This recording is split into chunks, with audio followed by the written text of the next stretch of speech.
Finally جی 9 مہینے کے بعد ان کے ایک وکیل جو ہیں وہ حاضر ہوئے ہیں عدالت میں، اور انہوں نے کہا جی میں میمو آف اپیرنس جو ہے سبمٹ کرنا چاہتا ہوں۔ جج صاحب نے کہا جی میمو آف اپیرنس جو ہے وہ ہائی کورٹ میں سبمٹ ہے، تو آپ ہمارا اٹارنی سبمٹ کریں۔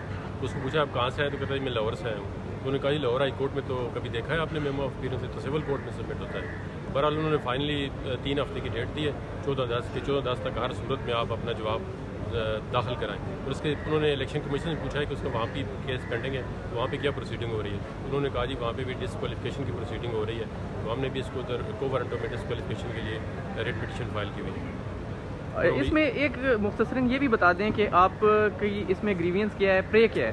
ہماری پرے تو یہ ہے کہ ڈسکوالیفائی کیا جائے، کیونکہ جو سبمیشن آف پیپر تھے ڈیٹ سی، اس کے بعد اس نے اپنی نیشنلٹی ریناؤنس کی ہے، تو یہ 100% ڈسکوالیفیکیشن کا کیس بنتا ہے، پرما فیشائی ڈسکوالیفیکیشن کا کیس بنتا ہے۔ تو امید کرتے ہیں کہ انشاءاللہ اگلی تاریخ تک وہ جواب داخل کر دیں گے، اور اس کے بعد جلدی پروسیڈنگ شروع ہو جائے گی انشاءاللہ۔ Thank you very much.